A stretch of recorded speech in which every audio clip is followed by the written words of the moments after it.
Hello, everyone. Jason Hagholm here, and I am joined today by Rob Haydak, the president of CFFC. It's a big week for CFFC as they have their first two shows this Thursday and Friday on UFC Fight Pass, and with two shows with two title fights. Rob, how are you doing?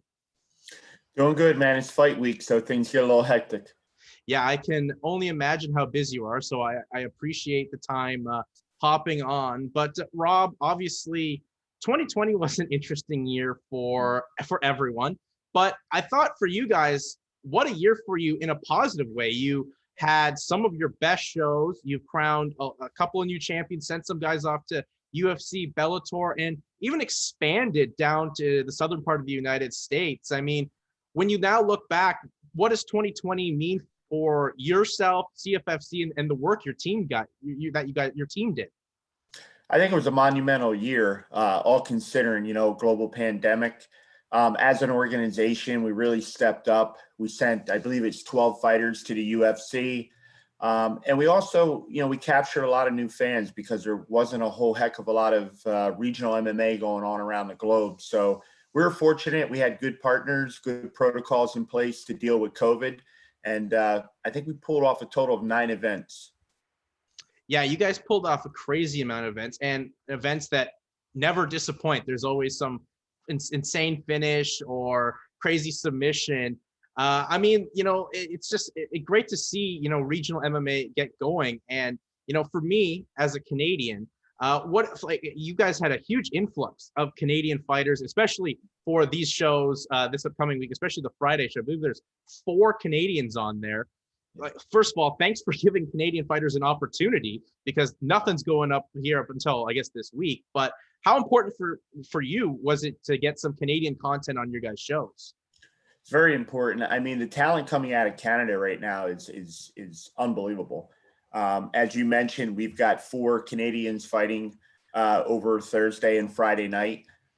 We've got a very good relationship going on with Jeremy Rubin over there and Matt Dodge.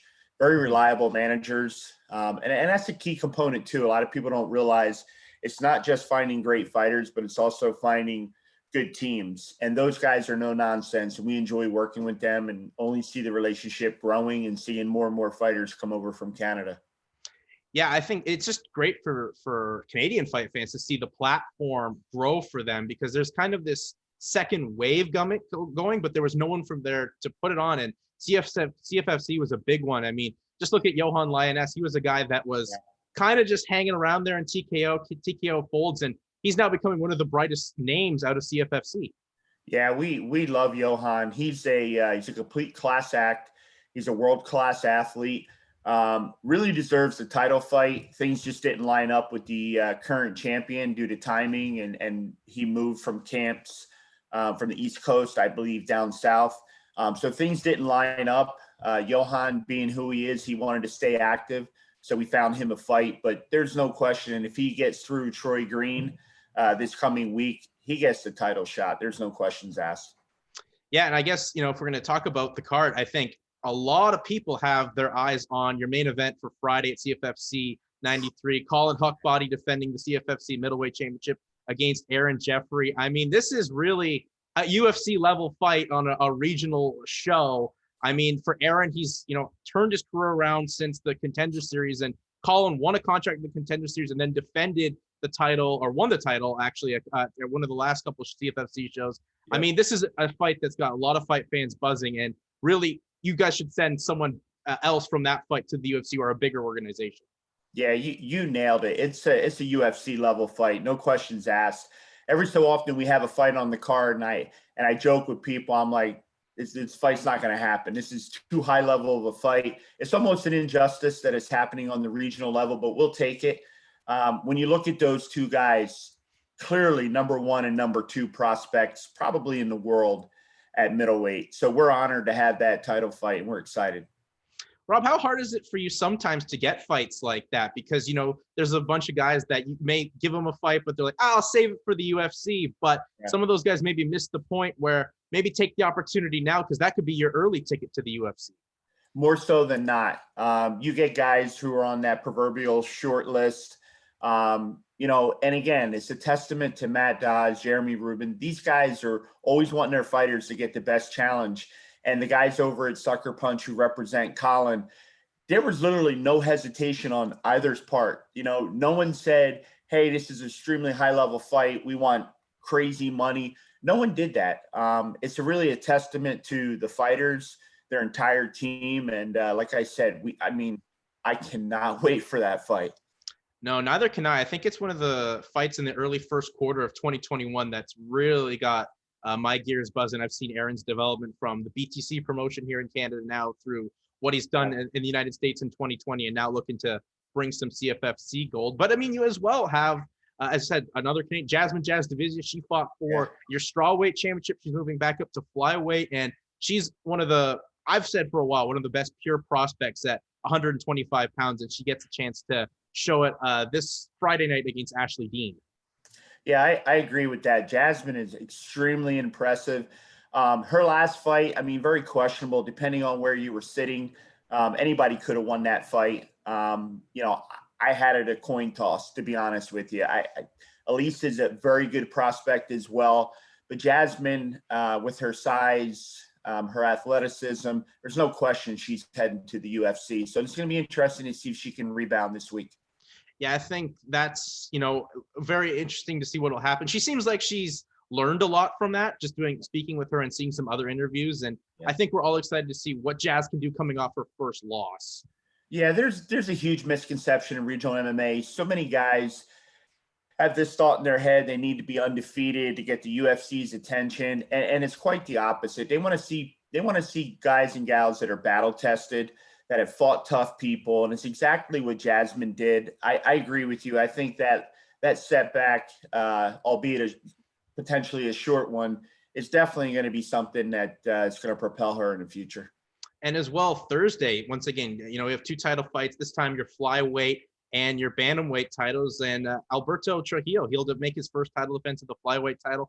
Kind of surprised people winning the title, but he's going up there against a young up-and-comer in Fumi and Kuda, who's only 2-0, but already getting a shot at some CFFC gold. So that says a lot about his potential. Yeah, that's something really rare in UFC, or excuse me, in CFFC. We really take pride in our belts, and we just don't have title fights for the sake of giving out a belt. It really means something. I'll tell you, Alberto Trujillo may have surprised some people. He definitely didn't surprise our organization. Anybody that comes highly touted from Eric Del Fiero with the Alliance MMA team, they're going to be tough. It was an incredible performance. But I tell you, Fumi Nakata, coming out of the camp that he does, I've heard nothing but incredible things. We've seen him live, and he's just a different level too. Again, it's just going to be an incredible main event Thursday night. I'm excited for the whole Thursday and Friday. And, I think that's been a big key to your guys' success, is running these dual night shows instead of one show and then waiting. Is the dual night show something you'd be looking to do post-pandemic once everything's kind of back to normal, Rob? Yeah, we extended our contract early with UFC Fight Pass, and they saw a lot of success with viewership on our back-to-back nights. Most of our production crew comes out of the West Coast, so it's really beneficial for us to fly them in, have them stay for 2 events as opposed to just 1 event and go back home. So it's a model that we're kind of excited about right now. We're gonna keep it going until somebody tells us otherwise. Do you find it hard as well? I mean, it's like, especially Fridays, right? Like, that's a big night for Fight Pass with a lot of other regional shows. And Friday, you'll be going up against that with, some new signees and a Lion fight, and there's an LFA card. But do you trust the early start time, or just a loyal viewership? Or do you find it kind of a struggle to maybe compete to get some eyeballs on a show? Though your Friday show is phenomenal, but I mean. Yeah, honestly, we don't look at the schedule. UFC Fight Pass gives us the green light on dates, and we just go for it. We respect the hell out of all the promotions that are on Fight Pass. They're on there for a reason. LFA is an incredible organization. Know Ed and Sven very well. They put on fantastic events. But, we've really grown our fan base, not just domestically, but abroad as well. And we're looking at the potential of doing some international shows once this pandemic gets over. So a lot of people refer to us as a Northeast promotion. We've got some pending venue deals all throughout the country. And like I said, we're looking to go outside the US as well. Yeah, I guess that was going to be one of my questions, especially with all the influx of the Canadian talent. I would assume once, borders can open and you can make the trip, that would probably be one of the first places you'd be looking to run a show. Absolutely. There's so much talent there. The supply is amazing, and we'd love to fill that demand. And, as you said, you guys renegotiated a contract with Fight Pass, so you'll be there for the foreseeable future. And Fight Pass has really taken off, and especially with the pandemic, they're trying to get as many regional promotions. And what does it mean for you that your promotion's one of like the crown jewels of Fight Pass right now? Yeah, it really means a lot. I mean, we've got an incredible staff with Brad, Arias, and they do a lot of work behind the scenes. So we've been really low maintenance with the UFC, but we've put out a good product. We didn't take a step back during the pandemic. We actually increased our production value. We increased the level of talent out there around the globe and brought them into CFFC. And our model has really changed. The ticket selling business for us is really obsolete. We're really focused on the top prospects around the globe. And obviously the top prospects are working out for you. Just look at the past 2 weekends of UFC, especially last weekend. I mean, Aljamain Sterling was a great competitor for you guys. He's now the bantamweight champion under circumstances he didn't like, but as well, Sean Brady, now 14-0, and was a guy that, grew and from CFFC. So CFFC is right now probably one of the hottest promotions that they're just turning talent out. Yeah, I was fortunate to be in Las Vegas. I work with Sean Brady, and ironically enough, we've been talking about Aaron Jeffrey all week. He's looking forward to that fight. He'll be in attendance. He's probably going to talk about it on Fight Pass a little bit. To this day, including all his UFC fights, he has flat out said Aaron Jeffrey is one of the toughest, if not the toughest opponent I've ever faced.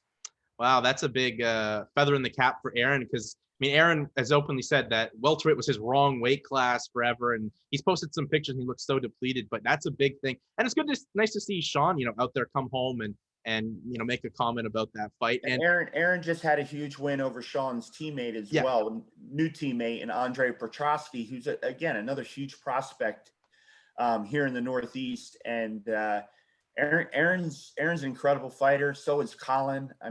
Friday, he's got to hurry up and get here. Oh, I can't wait for that one. Like I said before, Rob, that's one of the most excited fights I've been for on any level of regional mixed martial arts. And what I think one of the dynamics of CFFC is you're a great commentary crew. You got, John Morgan, obviously well-respected mixed martial arts journalist with MMA Junkie, but you also have CM Punk, who, sure, he ventured in MMA and it didn't go maybe the way in the cage, but he brings a personality from his time in professional wrestling, and he's just a big fan of MMA. Why did you guys decide to go with Punk? Because maybe there's a mixed martial arts fan base that may not be into him, but I think he's a sensational color guy. Yeah, a good friend of mine made the introduction, Dave Schaller, who formerly worked for the UFC for a number of years in PR and is now with the 76ers. He made this suggestion, and I was all for it. I spoke to CM one time and realized the depth of knowledge that he had. He's a natural on the mic. He's been a huge asset to the promotion, and John Morgan as well. They're a good duo on the mic. They do a tremendous amount of due diligence before every fight. And again, they make us a better organization.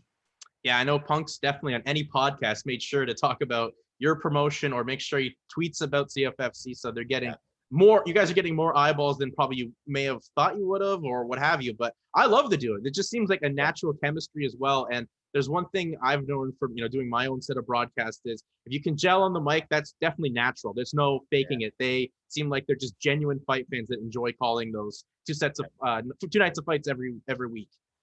Yeah, he's just a great individual. We have a lot of fun when they come out, and hopefully he's with us for a very long time. Yeah, I think we're all excited for, hearing John and CM Punk and more importantly, seeing the fights, Rob. So, I know it's a crazy set of couple of days for you. I know you've got weigh-ins tomorrow, which, is a big deal. And obviously, hopefully everyone makes weight and we get a first set of fights on Thursday night go down. Rob, thanks for your time. And once again, plug yourself and plug CFFC out there on the social media platforms, because it's one of my favorite regional promotions out there. Yeah, I mean, you can follow us on Instagram, Cage Fury Fighting Championships, Facebook as well. Jason, hats off to you, man. We appreciate the coverage. And if you have any other prospects that we don't see out there in Canada, send them our way. Oh, for sure, I will. Anyways, Rob, thank you very much, and best of luck. Looking forward to a great Thursday and Friday night of action with CFFC 92 and 93 live on UFC Fight Pass. Appreciate it. Thank you.